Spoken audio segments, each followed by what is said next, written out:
Halo sahabat semua, kita bertemu lagi dalam sesi perbincangan kita bersama saya Mbak Dr. Maria Teresia Widyastuti, MM, seorang psikolog.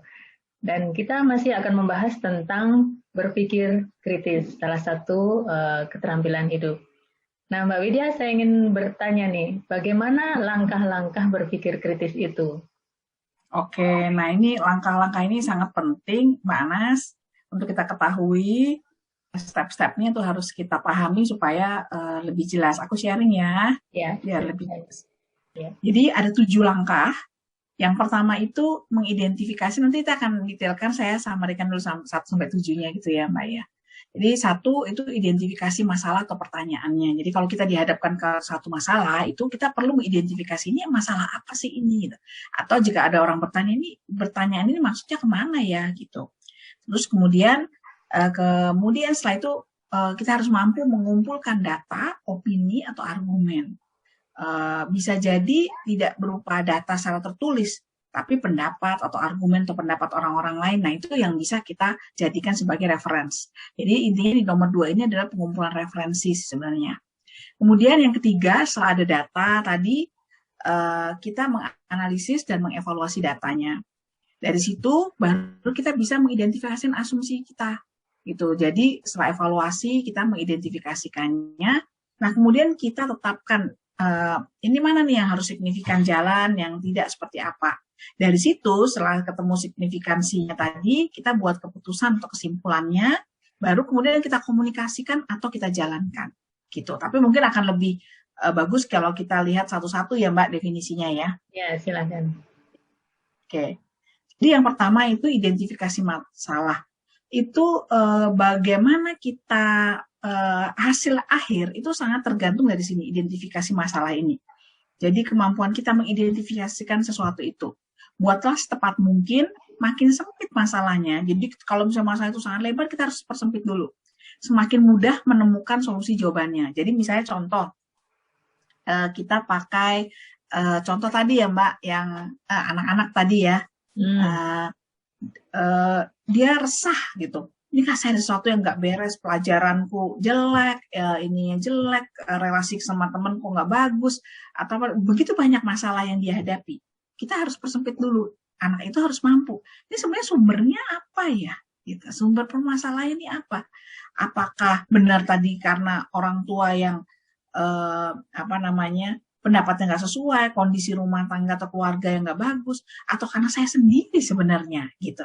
Jadi di sini harus dipersempit kemampuan, karena makin dia spesifik, makin fokus ke satu permasalahan, maka solusi jawabannya akan lebih tepat gitu. Jadi pertama kemampuan itu mempersempit masalahnya dulu. Kemudian yang kedua tadi pengumpulan data, opini dan argumen tadi itu kita harus mencari sumber yang menyajikan ide atau sudut pandang berbeda. Jadi misalnya seperti ini, saya resah situasi nggak bagus dengan orang tua berantem terus gitu. Orang tua pendapatnya ini, kondisi ekonomi sekarang lagi dengan kondisi pandemi ini rasanya bikin jadi rumah tuh kacau sekali, kita semua ngumpul di rumah nggak bisa keluar jadi kacau misalnya seperti itu. Terus dia harus mencari apakah orang-orang lain juga demikian, keluarga lain atau teman-teman saya yang lain juga demikian gitu. Jadi dia perlu cari dulu, kalau ternyata sama, malah saya lebih bagus nih, nggak kondisi ekonominya lebih bagus, bahkan ada yang lebih parah lagi, ada yang orang tuanya, ayahnya atau nggak kerja lagi atau apa. Nah, dia mencari itu. Jadi bagaimana dia seeking information, mencari informasi itu menjadi kemampuan terpenting juga di proses berpikir kritis ini gitu. Ya, jadi tadi dari identifikasi masalah, kemudian dia harus mampu seeking information, mencari informasi. Kemudian setelah dia punya, dia harus tahu ini benar gosip apa enggak ya, atau apa nih, dia harus tahu gitu. Harus tahu dulu sumbernya, bisa enggak nih informasinya benar enggak. Terus kemudian apakah kesimpulan mereka yang mendukung itu hanya argumen aja?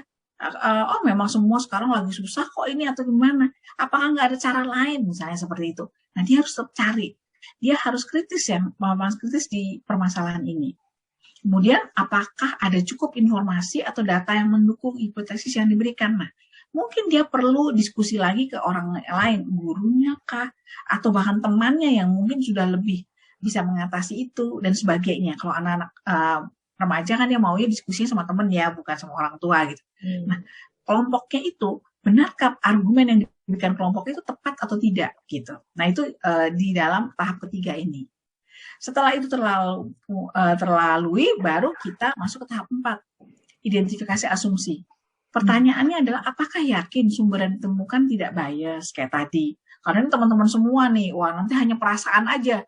Yang satu udah mengambil jalan, tapi melewati proses thinkingnya ini. Langsung feeling dan action gitu ya, Mbak Anas. Benar apa enggak itu? Nah, dia harus lihat lagi, kok enggak, kayaknya ada sesuatu yang ini. Dia mengidentifikasikan lagi informasi yang tadi di tahap 3. Kemudian, apakah kita yakin tidak bias dalam mencari jawaban? Benar-benar harus clear. Kalau bahasanya clear kristal gitu. Jadi benar-benar harus sebening kristal permasalahan itu. Nah, ini butuh latihan. Tahap 3 dan 4 ini yang paling susah dan butuh latihan. Kemudian, kelima tadi pertanyaannya. Informasi apa yang paling penting sebenarnya dari permasalahan saya nih sebagai remaja yang gundah gulana misalnya gitu? Apa sih sebenarnya yang butuhnya gitu? Oh, harus tahu cara-caranya mengatasi itu. Caranya bisa olahraga, bisa diskusi sama teman, bisa apa. Nah, itu dia informasinya mana yang paling penting, yang utama buat dia. Kemudian dia cari dulu contoh-contohnya gitu. Oh, teman saya yang ini seperti ini, teman saya seperti ini. Nah, kalau seseorang itu nggak bisa mencari contoh atau sampelnya, itu yang jadi masalah. Misalnya dia punya relasi atau pertemanan tuh sedikit gitu kan, nggak semua anak tuh bisa punya network yang banyak atau teman-teman yang banyak gitu, atau kelompok yang bagus. Nah, ini di sini nggak. Bisa jadi ada anak yang dia udah sendirian aja karena mungkin lebih banyak online ya, apalagi zaman yang era sekarang online itu. Nah, itu juga dia harus mampu mencari informasi dalam bentuk yang lain. Itu yang nomor 2. Jadi sampelnya itu harus cukup. Kemudian apakah semua pendapat dan argumen relevan dengan masalah yang akan diselesaikan? Jangan-jangan informasi yang masuk itu nggak semuanya relevan gitu. Nggak semuanya itu relevan. Nggak semuanya relevan dengan masalahnya dia. Tapi dia informasinya banyak sekali. Gitu. Nah, terus akhirnya baru dia akan membuat keputusan atau kesimpulan dari itu. Setelah cukup identifikasi kesimpulannya, cukup mendukung, kemudian dia bisa menimbang, ini benar nggak opsinya, ini aku pilih, nanti efeknya seperti apa, gitu. Jadi dia harus tahu, saya ngambil keputusan ini, itu nanti kira-kira efeknya atau impact-nya apa ya, misalnya seperti itu. Ada satu kejadian menarik nih, di sebuah video-video yang saya sering melihat, anak-anak sekarang itu follower, karena sekarang banyak video-video ini ya yang mereka berkembangnya itu informasi dari video gitu. Nah, suatu hari saya melihat video dari percakapan salah satu entertainer dengan Aurel Hermansyah gitu. Ya, Aurel Hermansyah. Nah, terus kemudian Deddy Corbuzier ini yang mewawancarai. Ini menarik banget, mewawancarai itu dia tanya, kok dia membuat satu pernyataan si Aurel ini sehingga membuat keributan di antara keluarganya dan ibu kandungnya. Dia tidak tinggal dengan ibu kandungnya tapi dengan ibu sambung gitu. Nah, sehingga membuat ribut. Nah, si Deddy ini menarik, dia bilang gini, kenapa kamu buat pendapat gitu? Ya kan aku cuma ini aja, ngomong yang seperti ini, katanya Aurel gitu. Lah, kamu tahu nggak apa yang kamu omongkan itu tuh kamu itu selebriti, didengarkan orang. Nah, itu yang tidak disadari oleh Aurel. Dia itu siapa? Lepas kita tidak tahu ya background-nya dia, latar belakangnya, apakah memang supaya itu dibicarakan memang supaya dia naik lagi ininya atau apa, kita nggak tahu background. Tapi pendapat dari Deddy Corbuzier itu saat mewawancarai si Aurel itu betul. Kamu itu selebriti loh, semua yang diomongin selebriti itu didengarkan orang, akan membuat impact. Nah, itu apakah yang dibicarakan, dikomunikasikan, tadi ini belum di-actionkan, tapi dikomunikasikan itu membuat impact apa? Ternyata impact-nya bahaya sekali, membuat dia membuat dia relasi dengan orang tuanya atau ibu kandungnya itu menjadi tidak terlalu baik gitu.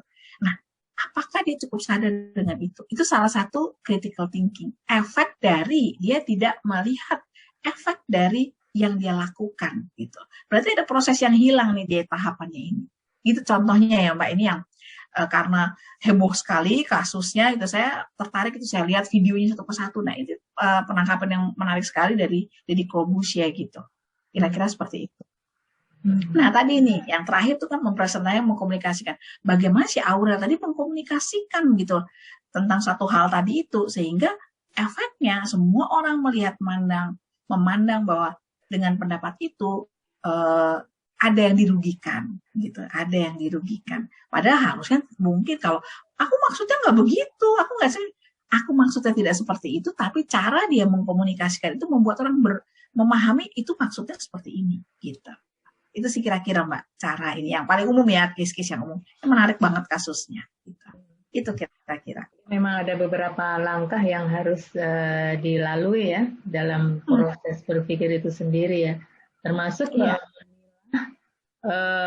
informasi-informasi atau data-data yang ada ya. Jadi orang harus pandai juga memilah informasinya, mengumpulkan data-datanya apa saja, lalu mengolah, menganalisis sampai pada nanti membuat keputusan atau kesimpulan gitu ya Mbak. Betul. Jadi karena di era yang seperti ini, digital seperti ini, dan anak-anak itu sangat mudah mendapatkan informasi tanpa kita berpikir dengan step-step yang tadi ini sampai 7 step ini, itu bisa dianggap informasi itu betul. Padahal belum tentu gitu. Mungkin itu hoax, bisa juga. Mungkin itu informasi yang apa gitu. Jadi, nah di sini kita penting sekali, ini benar apa enggak? Masa sih seperti itu? Apa ini ya? Jadi mengembangkan pertanyaan di tahapan itu penting. Jadi di 7 langkah ini itu kuncinya adalah mengembangkan pertanyaan. Nah, berpikir kritis itu adalah mengembangkan bertanya pada siapa? Bertanya pada diri sendiri. Kalau diri sendirinya nggak bisa menjawab, ya baru minta kita tanya orang pada ahlinya.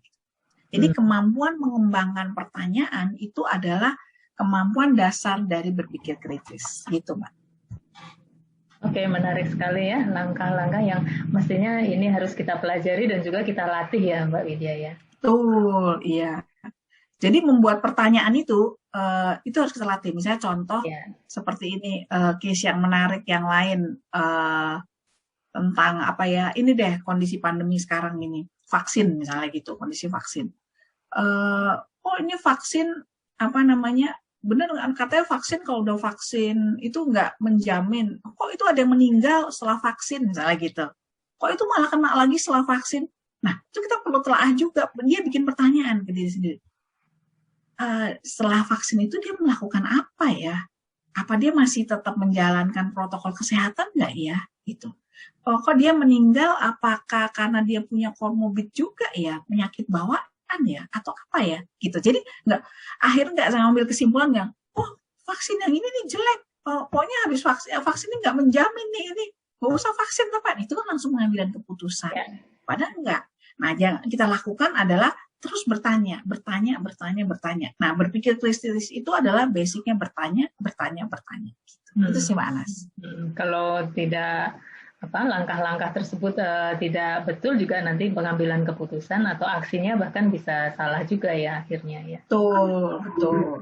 Pengumpulan informasi itulah yang membuat kita akhirnya punya kualitas keputusan yang bagus. Jadi satu, bagaimana bertanya, kedua, bagaimana mencari informasi, seeking information. Itu langkah yang sangat dasar dari tahapan 7 ini. Gitu sih Mbak Anas.